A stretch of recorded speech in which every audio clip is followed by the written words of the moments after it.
Her job was to care for the ailing prince. But falling for him was never part of the deal. The stench of coal dust and boiled linens clung to the narrow halls of the Marlowick infirmary, thickening in the midday warmth that seeped through the warped window panes. Elisa Harrow moved swiftly through the ward, her skirts brushing against the wooden floor as she carried a small porcelain basin to the bedside of a girl no older than 13. Pale and hollow-cheeked, the child coughed softly into her pillow. Her breath rattled. "She needs another compress," Elisa murmured to the apprentice beside her. "And you must tell the cook she's to have broth twice a day. She can't keep down the barley bread." Behind her, a clipped voice cut through the room like a blade. "Miss Harrow." Elisa turned, drying her hands on her apron.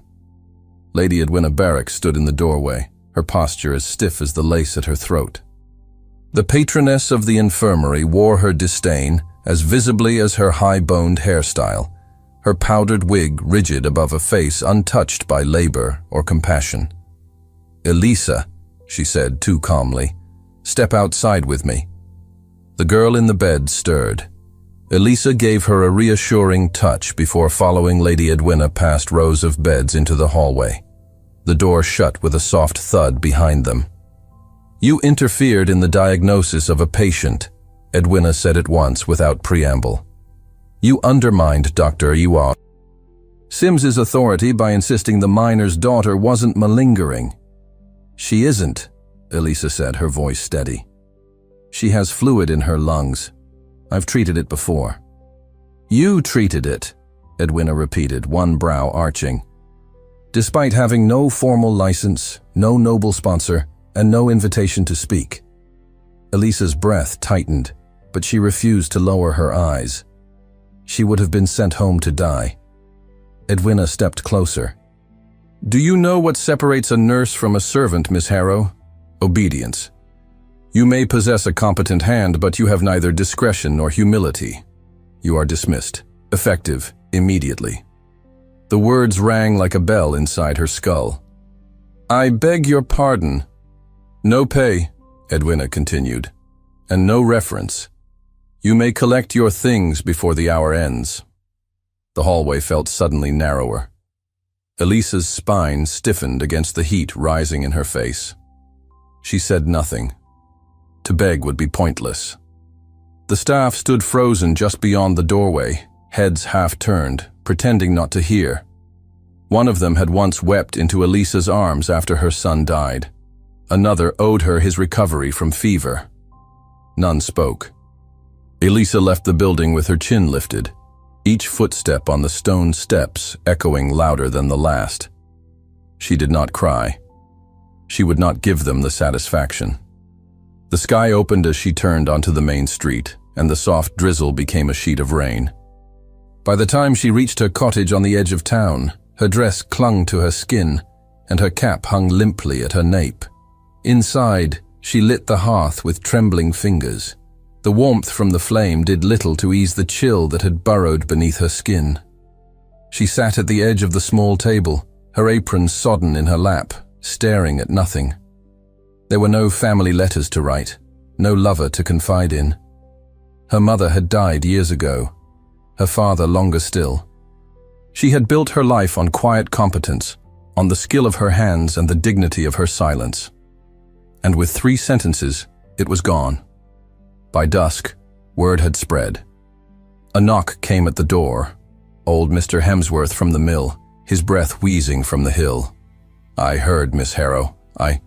If there's anything." He trailed off. She smiled, or tried to. "Thank you." He offered her no coin, no work, only the sorrow of someone who understood he had no power to help. She thanked him again, closed the door softly, and sat in the dark. When the knock came again, it was sharp, different. She opened it to find a tall footman in a deep navy livery embroidered with a silver thistle.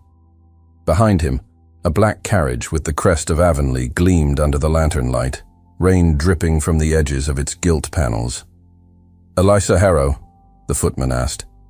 "Yes." He handed her a sealed letter with a heavy wax crest.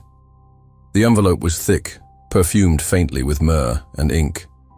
"The prince is ill," he said, watching her face. Gravely, "We are to escort you to Blackthorn Hall." She blinked. "Me? Your name was put forward by someone within the palace. You are requested as a private nurse. It is not a suggestion." Elisa opened the letter with cold fingers. The script was formal, the language clipped. She was to report at once. No explanation of why, no offer of compensation. Just an order, and her name, written in the official hand of the palace physician. She hesitated, then nodded. "I'll need 10 minutes." The journey began before sunrise, her belongings packed into a single satchel. They traveled through winding roads that curved along misted hillsides, the carriage wheels thudding over cobblestones, slick with mud. Elisa sat in silence, wrapped in her cloak, watching the grey sky press lower over the countryside. By midday, the mountain pass narrowed. Forests thickened, the air grew colder. Then, as the road curved once more, Blackthorn Hall appeared through the mist, vast, monolithic, and crowned by spires that cut into the clouds. Its stone walls were the color of ash, the windows tall and shuttered. A fortress, disguised as a palace. The carriage stopped beneath the arched entrance. Servants in dark uniforms emerged silently, not one of them meeting her eyes. She was not welcomed, only acknowledged, a necessary inconvenience. Mistress Blythe, the head of the household staff, met her at the base of the marble stair. A woman in her 60s, Blythe's silver hair was pulled so tightly into a bun, it seemed to stretch the corners of her mouth downward. "You are to go to His Highness's bedchamber directly. Do not wander. Do not speak unless spoken to." Elisa inclined her head. "Yes, ma'am." The interior of the palace was dim, lit by sconces that flickered against stone and gold. The air smelled of wax, paper, and the faintest trace of lavender. Her boots echoed over the polished floor as she was led up 2 flights of stairs, down a narrow corridor, and through an arched doorway guarded by 2 sentinels. "This is his room," Blythe said, opening the door with a final glance. "You are expected." Then she was gone. Elisa stepped into the chamber. The room was cavernous and shadowed, lit by a single taper on a side table.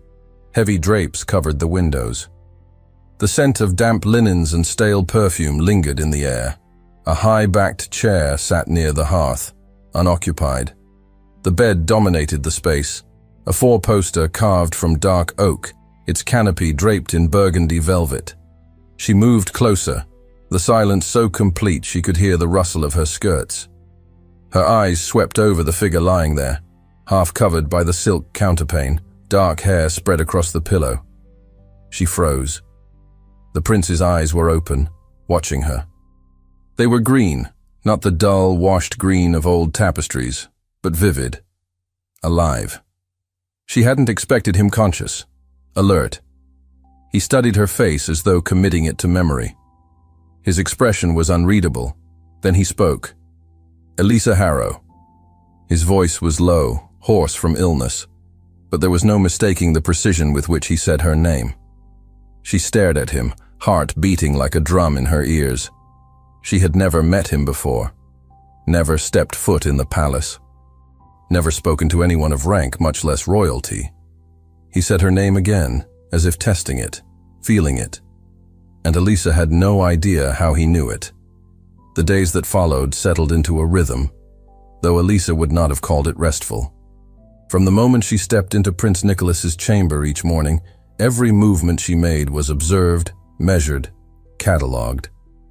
Mistress Blythe remained a constant presence, sometimes physical, standing just outside the threshold of the prince's room with a ledger in hand, and other times, a pressure Elisa could feel even when alone, like the ache of a too-tight corset.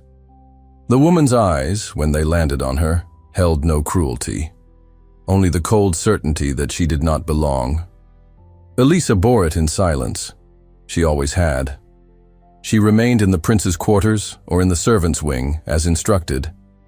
She ate alone, seated at the far end of the staff table, her food plain and quiet. No one engaged her in conversation beyond what was necessary. Most averted their eyes.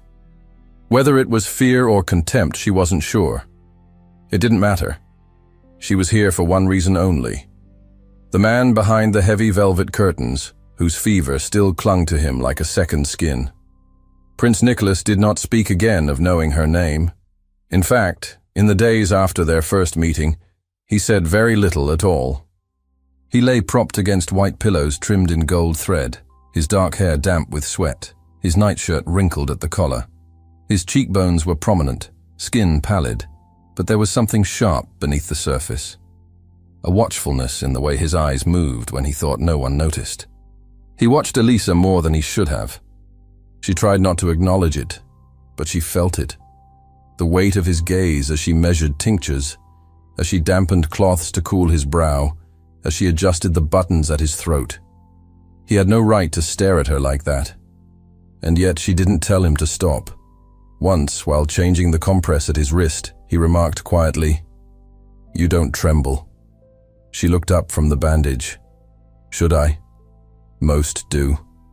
His mouth curved, not quite into a smile. "Even the ones with titles. Perhaps they were taught to tremble. I was not." She returned to her task. "Hold still." He did, but she felt his gaze linger long after she turned away. At night, when his sleep was restless, she would read aloud from the old volumes stacked in the chamber's side cabinet. His taste in literature leaned toward philosophy and travel, but she favored the fables hidden behind the histories, stories of distant kingdoms and clever girls who outwitted kings. He never asked her to read, but he never stopped her either. Sometimes she would glance up to find his eyes closed, his breathing shallow, and think he had drifted off, only for him to say something when she paused, his voice low and dry. "Don't stop." So she continued. It was on the fourth evening that she began to question the records kept by the court physicians. Nicholas's pulse was erratic, his skin clammy, his response to standard treatments far too sluggish. She pored over the chart hanging near the door, frowning at the inked notations. Laudanum, administered regularly in heavy doses. An herbal draft that included nightshade, in quantities high enough to dull cognition. They weren't treating a fever. They were muting him. She brought the matter to the palace physician, a stooped man with yellowed cuffs and a superior smile. "With respect, sir," she said carefully, "the prince's current regimen is more sedative than curative. His heart rate has been dangerously low. Reducing the laudanum may...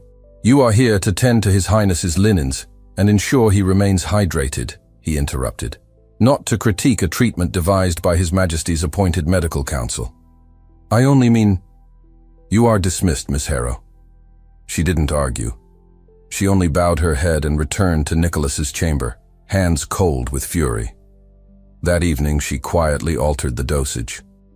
She removed the laudanum altogether, replacing it with valerian and willow bark. She steeped herbs in cloth and placed them near his skin, changed his bedding more often, and lifted the drapes each morning to allow in light. Within 2 days, the difference was undeniable. He woke clearer, his speech steadier.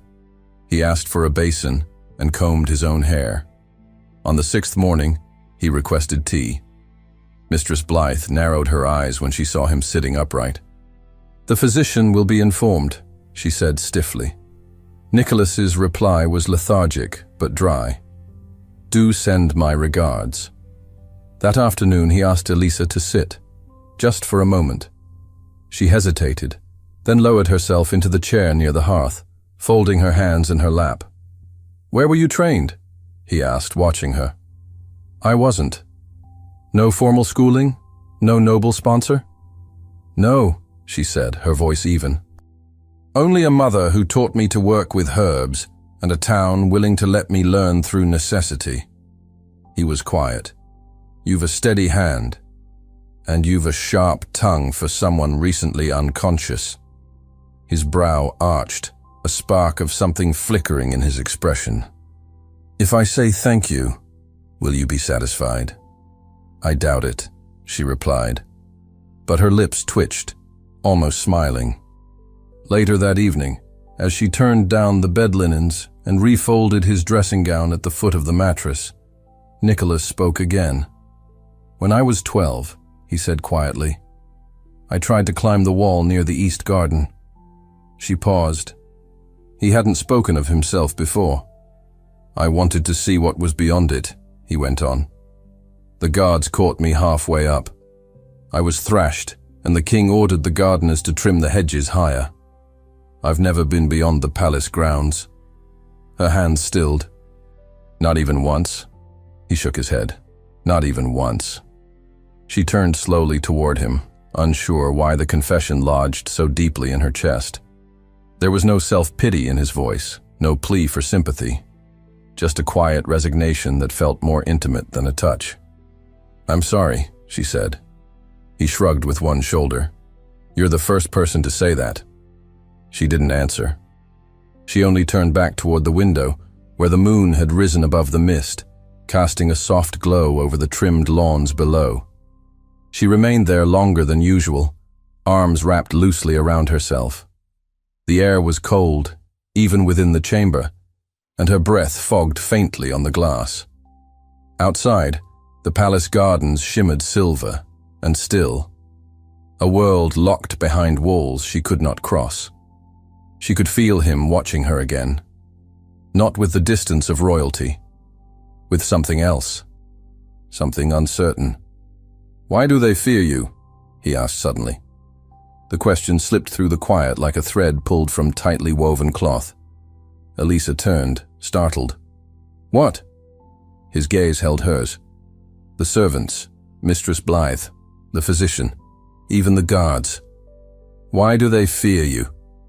Before she could respond, a soft rustling sound caught her attention. Voices just beyond the chamber door, low and urgent. Nicholas's expression changed. Elisa held up a hand and stepped toward the door, pressing her ear to the heavy wood. Two servants were speaking in hurried tones.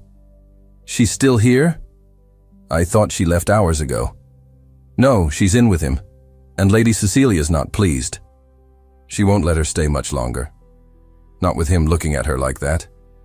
She doesn't know how dangerous it is to be seen by the prince. Someone ought to warn her." Their footsteps receded. Silence settled again. Elisa backed away from the door, her heart suddenly tight in her chest. She looked at Nicholas, then at the room around her, the high windows, the curtained bed, the closed space that now felt more like a cell than a chamber. She realized then that her presence was not merely inconvenient to the court. It was unwanted, and perhaps even dangerous to someone with power. Rain streaked down the tall windows of the east wing, a relentless rhythm that filled the silence between footsteps and glances and half-swallowed conversations. The storm had rolled in without ceremony, darkening the sky to slate and casting Blackthorn Hall in an eerie pallor that settled into the corridors like breath held too long.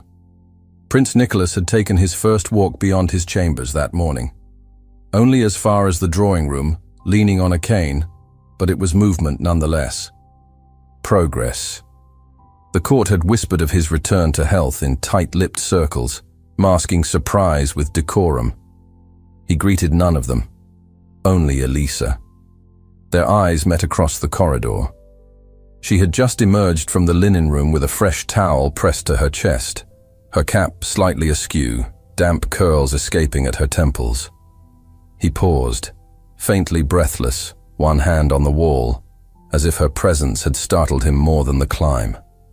"You're upright," she said, cautious and quiet. "Don't tell the physicians," he murmured. "They might dose me back into silence." She lowered her gaze quickly, but not before the corner of his mouth lifted. A smile, faint but unmistakably for her. By midday, the atmosphere in the palace shifted. The servants moved faster, shoulders straighter. Footsteps echoed with more purpose. And then she heard the name spoken, first in a murmur by the footman outside the prince's quarters, then more clearly by Mistress Blythe at supper, her lips pressed into a pale line. Lady Cecilia Halcroft had returned to court. The moment Cecilia entered the corridor outside the prince's room, the air seemed to tighten. She wore a traveling gown of emerald brocade, dustless despite the storm, her blonde hair arranged in a polished coil that glinted with pearls. Her eyes, pale and impassive, swept over the surroundings with the cool detachment of someone returning to a place she never truly left. Elisa stepped back without realizing it, still holding the tray of laundered cloths. Their eyes met. Cecilia's expression did not change, but her gaze slowed, appraising, and something cold settled at the base of Elisa's spine. "You must be Miss Harrow," Cecilia said, voice like porcelain tapped by a fingernail. "I'm told you've taken excellent care of His Highness." "I've done what was needed," Elisa answered, lowering her head slightly in respect, though her posture remained straight. Cecilia gave a slight, inscrutable smile. "And now that he's better, you may finally rest." From that moment forward, the tone of the palace altered with precision. Cecilia made no direct demands, none that could be quoted, but her influence seeped into the routines like ink into water.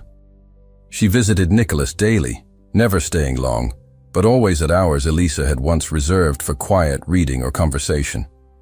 She began appearing during morning assessments, observing silently as Elisa checked the prince's temperature or adjusted his bandages. Once, in the presence of 2 footmen, she asked Elisa whether she'd had formal certification. The question was framed politely, purely a matter of record-keeping, but it left Elisa with the sensation of a door quietly shutting behind her. Soon after, the court physician resumed his visits, this time unprompted. He reviewed every tonic, every treatment, every note Elisa had made in the care log. He did not remove her, but he hovered now, as though waiting for her to falter. Elisa said nothing. Her pride ached, but not as sharply as the feeling blooming in her chest when Nicholas looked at her across the room, eyes alert, brow furrowed, mouth drawn in frustration that never reached his voice. He did not stop Cecilia's interference, but he watched Elisa more closely than ever. One evening, as the storm deepened and thunder rolled over the hills, Elisa found herself hurrying through the garden portico toward the rear library.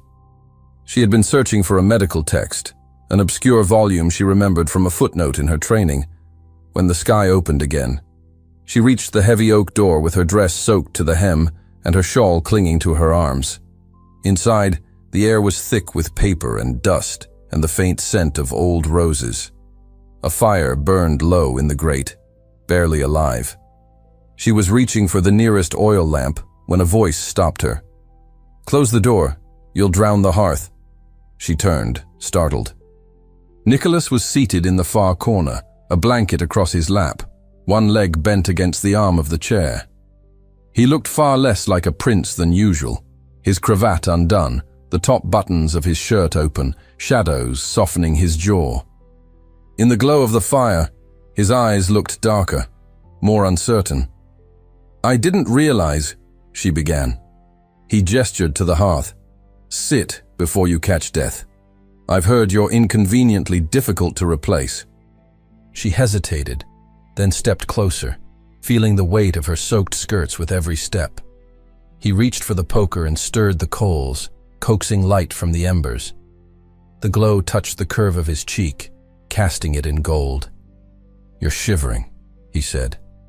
"I'm wet," she replied dryly. He rose, slowly, and reached for the shawl slipping from her shoulders. She should have stopped him, should have stepped back, but the motion was gentle, almost absent-minded, as he draped it over the back of a nearby chair and guided her toward the warmth. "Here," he said. "Sit." She did, hands folded tight in her lap, as the fire breathed back to life. For a long moment, neither spoke. The wind sighed against the window panes. The rain drummed overhead like 1,000 beating wings. Then Nicholas said softly, "You never asked for anything." She looked at him. "What would I have asked for? Comfort, credit, praise." Elisa shook her head slowly. "No one's ever asked what I wanted." His expression changed, not with pity, but with something softer, A quiet tension, a recognition. "What do you want?" he asked. She stared into the fire. Her voice, when it came, felt fragile. "To do the work I know how to do, without having to defend it at every step. To speak without being reminded of where I came from. To be seen." Nicholas leaned forward, his elbows on his knees, gaze fixed on her face. "I see you." She drew in a breath, a knot forming at the center of her chest. The firelight danced between them, painting gold across the carpet, the spines of books, the folds of her skirt. She stood quickly. "I should go." He rose too. "Elisa." She paused. The sound of her name, spoken like that, halted her in place. She turned slowly, her eyes lifting to his. His mouth parted as though he meant to say more, but before he could speak, the door opened.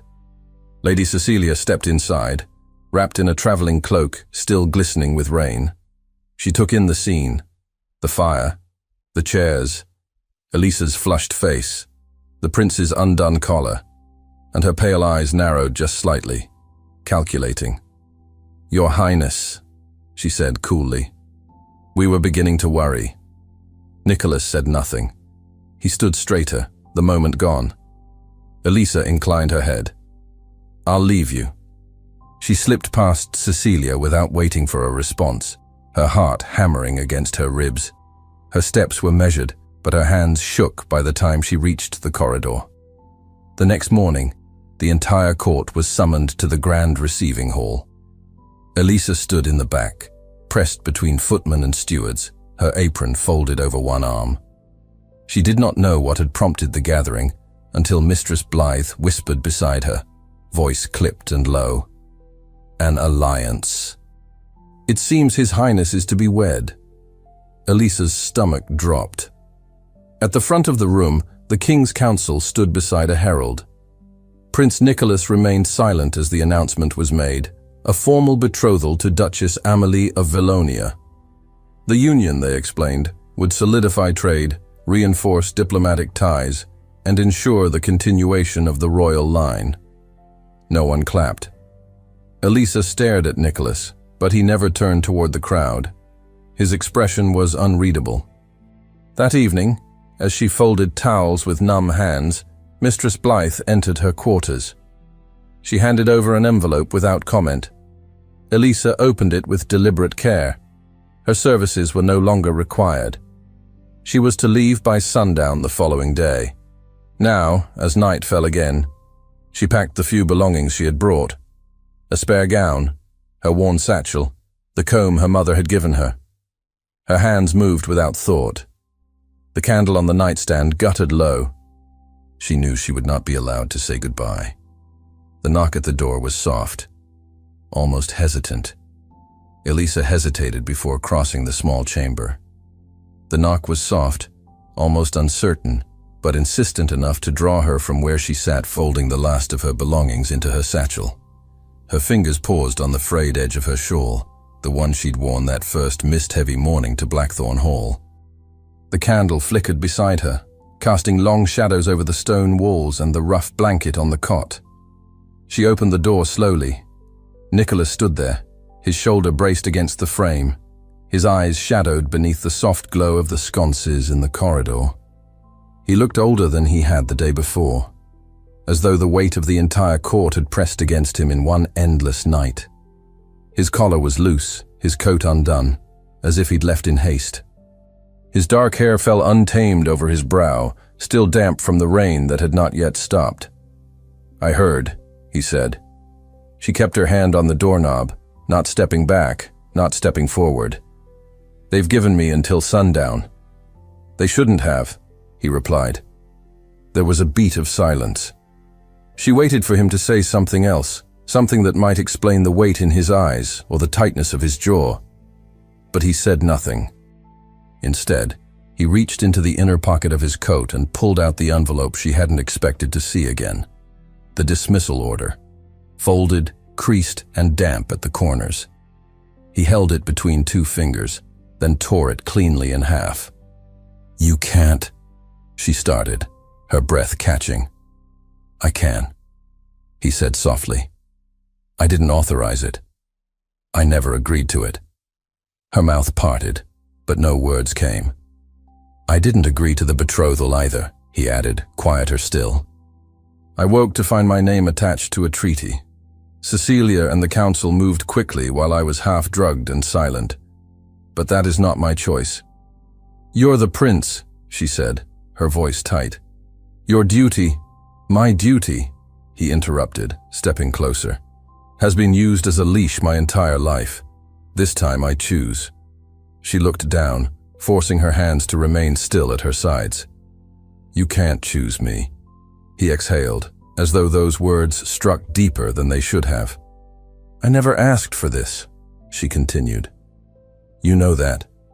I didn't come here looking for favor, or a title, or… I know. His voice was hoarse. That's why I can't let you go.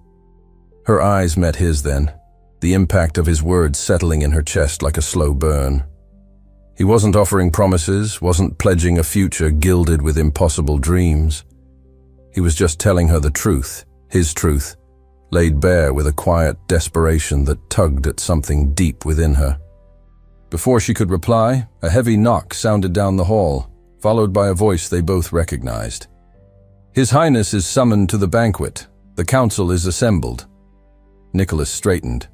His expression shuttered, the moment between them tightening like a string pulled taut. He looked back at her once more, voice low and steady. I will not let them decide for me. And then he turned and walked away. The hours that followed moved like smoke through the corridors, slow and suffocating. Servants rushed past with trays of wine and polished silver, their expressions composed, but eyes alert. Gilded candelabras were lit in the grand hall, velvet drapes pulled back to reveal tall windows veiled in rain. The palace came alive with sound, the scrape of boots, the clink of goblets, the flutter of whispered expectation. Elisa remained in the shadows near the periphery of the hall, dressed in her plain slate gown, her hands folded tightly in front of her. She had not been formally invited, but no one stopped her. Perhaps they no longer knew what to do with her. The nobility gathered in slow, curated clusters. Silver-threaded gowns and lacquered shoes, powdered wigs and jeweled pins catching the candlelight.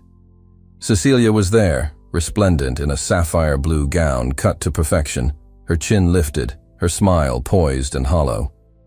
At her side stood members of the council, including Lord Harwood, his expression unreadable as he surveyed the crowd.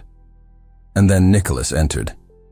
He wore a formal coat of deep crimson, the gold trim catching fire beneath the chandeliers.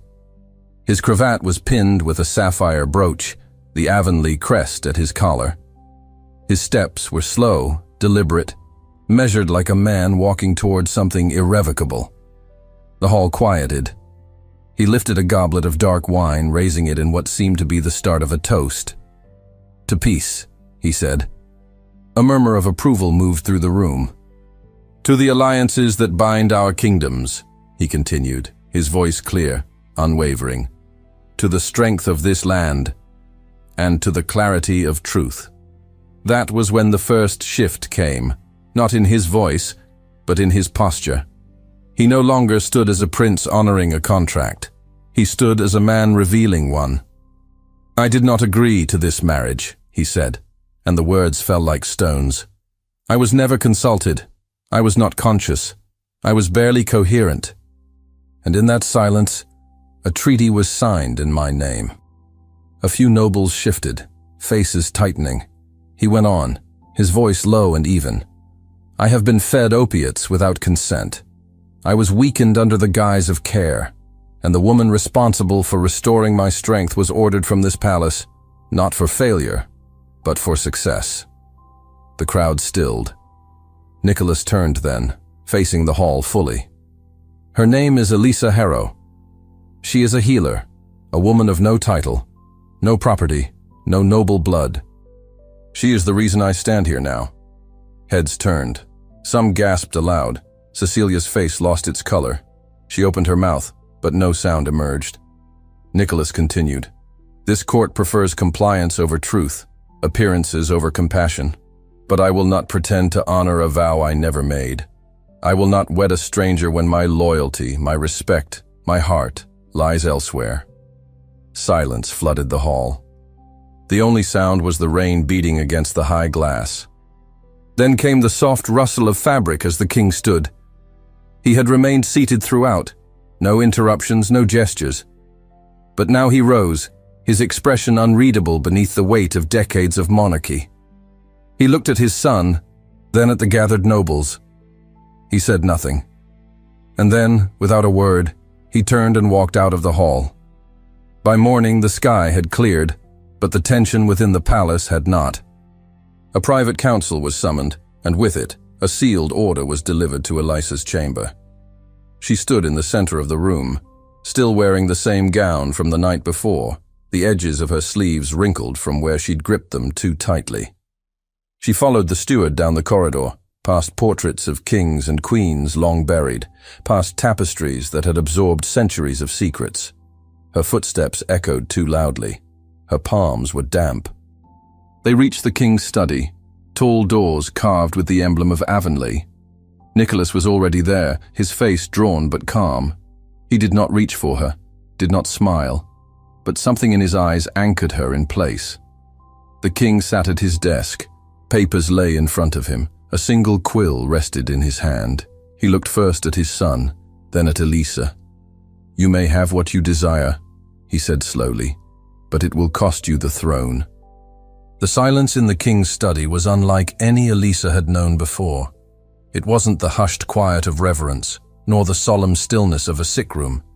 It was something brittle and absolute, as if the walls themselves waited to shatter. The king had spoken. His voice had not risen, but its weight was enough to still the air. "You may have what you desire, but it will cost you the throne." Elisa felt the breath catch in her throat. Nicholas stood beside her, his hands at his sides, his expression unreadable. She didn't dare move. To move would be to disturb the delicate, shivering stillness between words. The king's eyes were fixed on his son. There was no cruelty in them, only the solemn gravity of a man who had watched his world shift and knew he could not stop it. "I will sign the renunciation myself," Nicholas said without a second's pause. The steward behind the king inhaled sharply. Papers on the desk rustled in the quiet. "I do not want a throne built on a life I did not choose," Nicholas added, his voice low and steady. "I will not trade love for a crown." He didn't look at Elisa as he spoke. He didn't need to. The words were not performance or persuasion. They were truth, worn and sure and quietly fierce. The king gave the smallest nod, and the spell of silence broke. Papers were brought forward.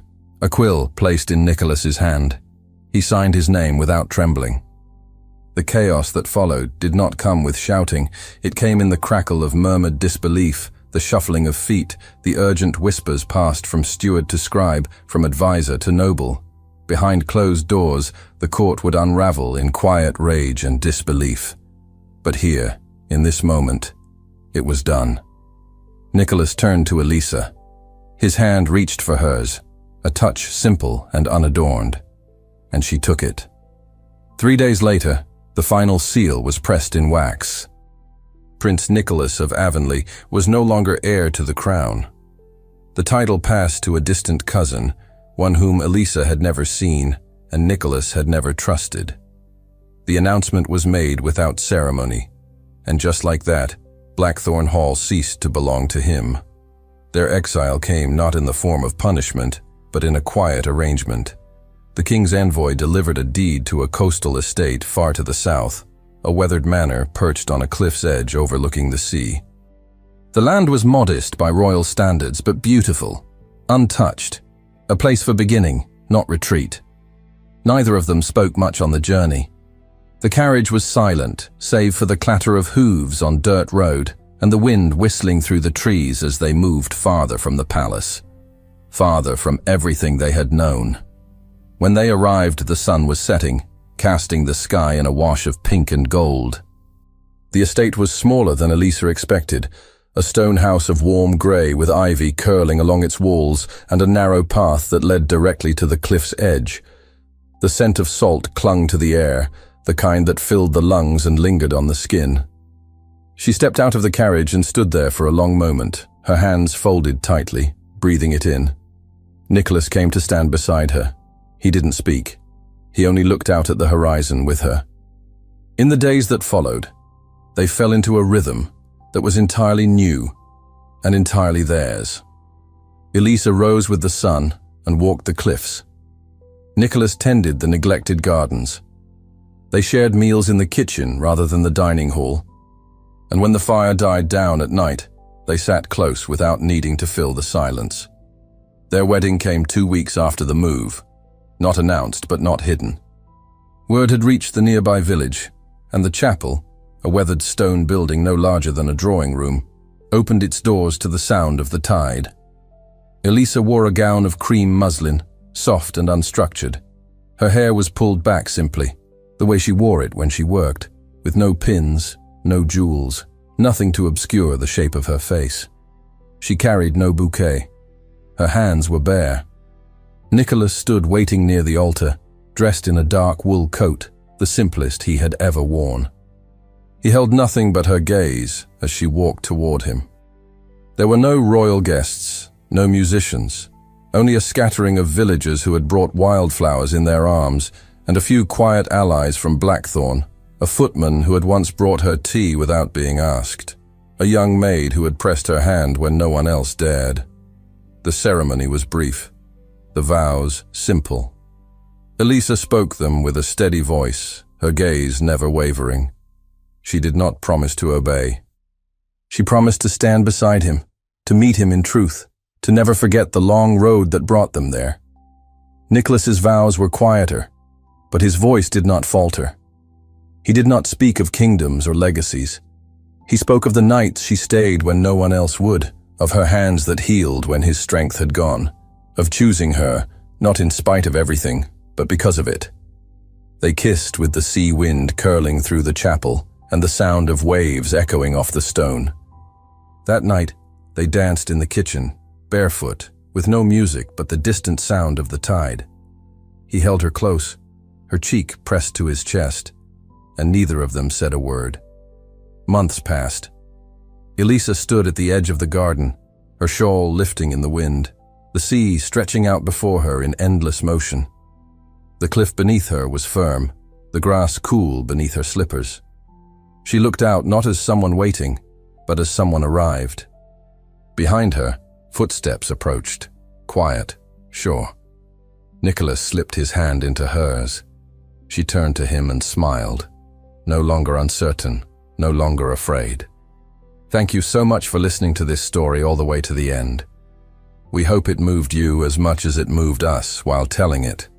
We'd love to hear your thoughts. What did you think of the story? Leave us a comment telling us where you're listening from and what you liked the most. On a scale of 0 to 10, how would you rate this story?